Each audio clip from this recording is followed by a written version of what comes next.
of earth science or other. But when you think about a culture that only works approximately 20 hours a day for everything, and I don't mean 20 hours a day at your job. You know, it's like, oh, Charlie, I'm heading to make a mashun, a boat, right? You know, the daily grind. I make a boat, I sell it, I make another. It wasn't like that.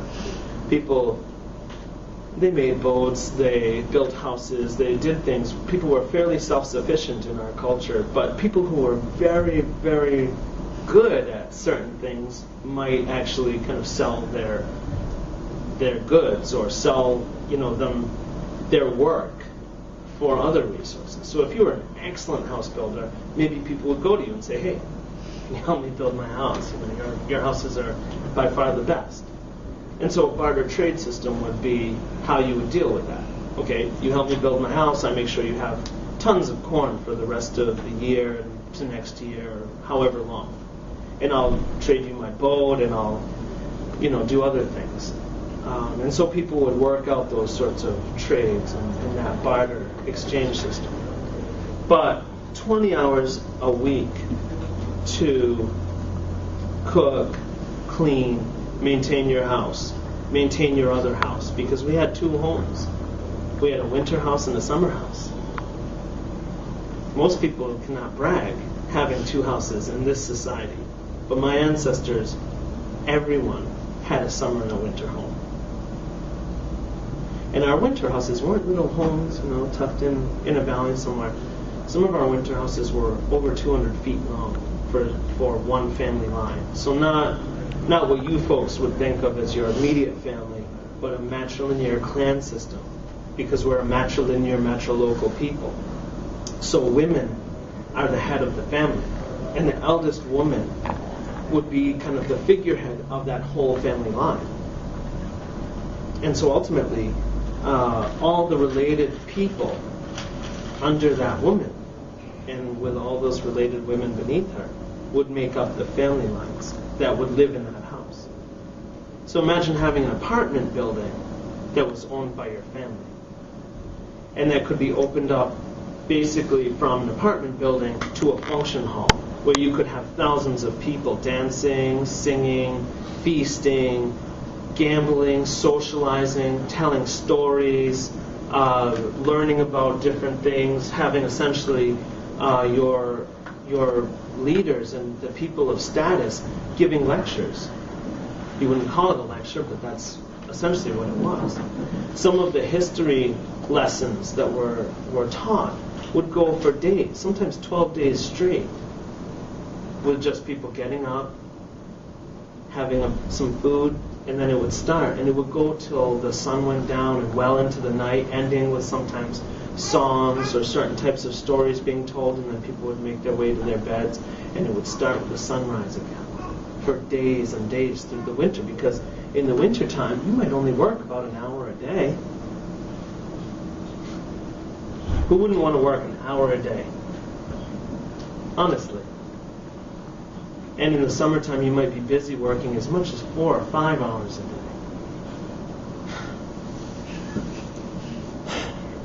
Just a tragedy, right? You know? But really, if you think about it, what culture that works so little because the resources are so abundant and the balanced system that they had for existing in a place worked so well that they had nothing but free time? Would you just sit around and kick dust? Or would you develop a complex social structure? And would you have people theorizing about everything? And people studying the stars, working on complex math problems, formulating time. North America, Central and South America is the first place you see on Earth where the concept of zero is readily understood and used. The first place on Earth. I'm sure I'm doomed for time, but I know we want about 20 minutes. 20 minutes left? All right, so I'll go for another 5, and then I guess I can just do question and answer. Does that seem good for everyone? Because I've given you probably a fair amount to think about. I could go on all day. There's all sorts of information. 65% of modern pharmaceuticals are based upon, North American native medicines. Synthetic copies of it, not as good for you, but that's where it got its base. Like aspirin coming from willow bark, blood thinners coming from strawberries and plants like that, sassafras. Immune system boosters coming from things like stagger and sumac. I could go on all day. Shagbark hickory is another. It's essentially a plant antibiotic. So there's all these different things available that our people had. The first syringe used on Earth was used by native people. Sterilized bird bone, sharpened, boiled in between uses, and a sterilized bladder used as your bulb. So native people, thousands and thousands of years ago, were injecting medicine, liquid medicine, into the bloodstream. And that's proven archaeologically. Medicine people in their burials had their medicine kits and their surgical instruments. Some of those surgical instruments were used for eye surgery thousands of years ago. They were used for, in some cultures, brain surgery, where people show the sign of brain surgery and full healing from it and a long life after that surgery. Western medicine adopted the use of the syringe in the 1840s. So when you start thinking about it, it starts to add up to a great deal more complexity than anything that people are typically educated on or aware of.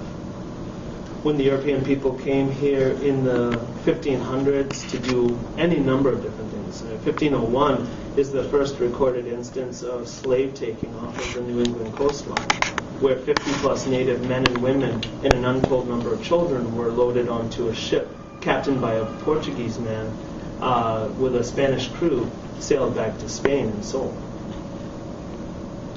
It's 1501, so it's pretty early on.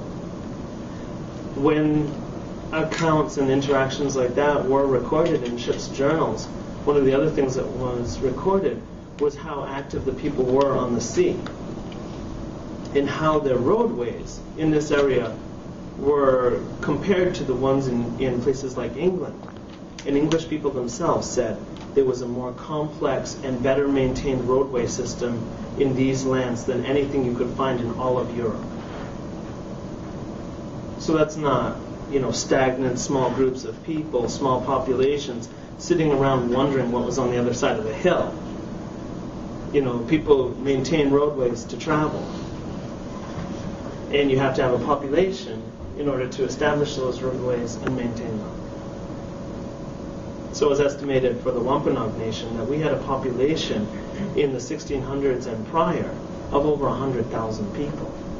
Something that you will not hear too terribly much from most historians and most archaeologists, because it goes against the theories that were set and established a very long time ago by people who were studying a primitive culture.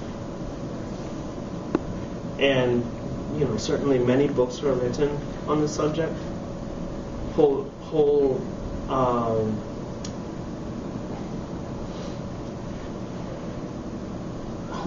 educational fields were developed based upon those theories.